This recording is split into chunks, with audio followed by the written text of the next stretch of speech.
এই পাশে চুলায় ডাল বসাবো। ডাল ভুনাটা আমার হাতে আমার ছেলে, আমার ছেলের বাবা পছন্দ করে। পেঁয়াজ দিলাম, রসুন দিলাম, একটু লাল হলে পরে একটু মশলা দেবো, আমি দেখাচ্ছি পরে। মাছ ভাজবো, তো আমি আগে একটু তেলে লবণ দিয়ে নিই যাতে লবণের ছিটাটা না লাগে। এখন মাছটাকে মশলা দিয়ে মেখে রেখেছিলাম, তো এখন আর একটু সময় মেখে রাখলে ভালো, যত একটু মেখে রাখবেন অন্তত 20-30 মিনিট। তারপরে আমি মাছটা এখন ছেড়ে দেব।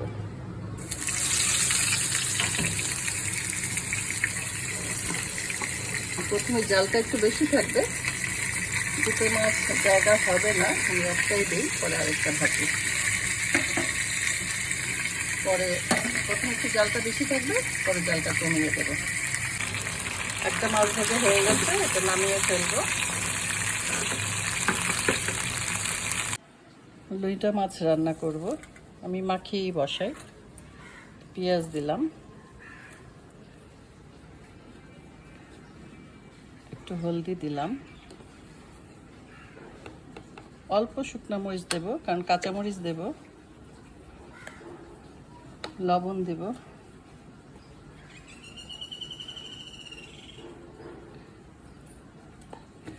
তেল দেব।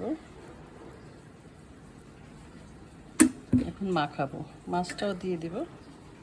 লইটা মাছ আমি কুটে রেখেছিলাম, তো আমি যেহেতু একটু সবজি দিতে চেয়েছিলাম, ছেলে মানা করছে, তারপর অল্প করে দিলাম বেগুন, আলু, মূলা। এটা মাখিয়ে অন্তুর ডিমান্ড ছিল শুধু, কিন্তু ওর বাবার ডিমান্ড হলে একটু বেগুন, আলু দাও, মূলা দাও, তো এই জন্য অল্প করেই দিলাম। সাথে আমি লেবু পাতা দিয়ে দিব, লেবু পাতা দিলে একটু সুন্দর ঘ্রাণ আসে। যদি আদা রসুন থাকে দিতে পারেন, না দিলেও অসুবিধা নেই, তো আমার যেহেতু আছে অল্প একটু দেব। এখন পানি দিয়ে, পরিমাণ মতো পানি দেব, দিয়ে বসিয়ে দেব চুলায়। কাঁচামরিচটা দিয়ে নিই, বা হাতে তো বাঁকা হয়ে গেছে। ডালগুলো দিয়ে দেব,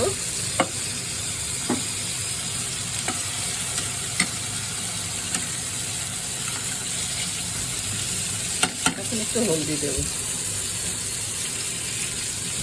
আর কিছুই দেব না।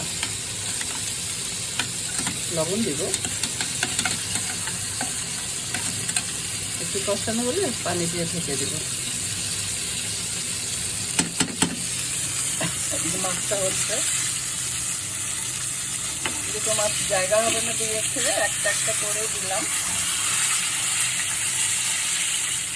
এবার একটু জালটা কমিয়ে দেবো, তাহলে কিন্তু কাঁচা থাকবে।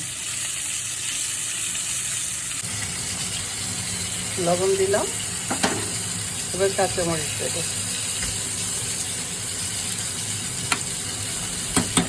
তো পানি দিয়ে ঢেকে দেবো।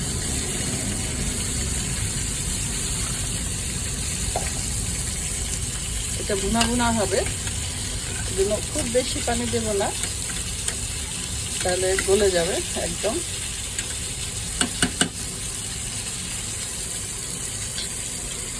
হোক, পরে খুলবো। ওদিকে মাছটা প্রায় হয়ে যাচ্ছে, আরেকটা মাছ পরে দিয়ে দেবো। সব কিছু দিয়ে মাখিয়ে বসিয়ে দিলাম চুলায়, বেশি পানি দেওয়া যাবে না।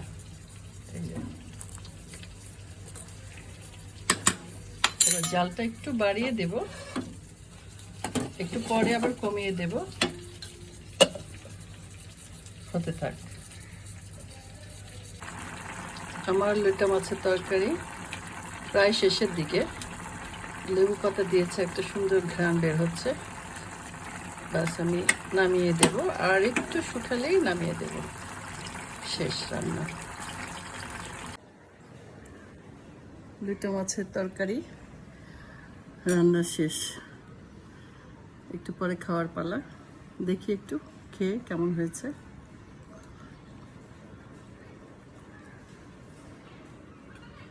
ভালোই হয়েছে।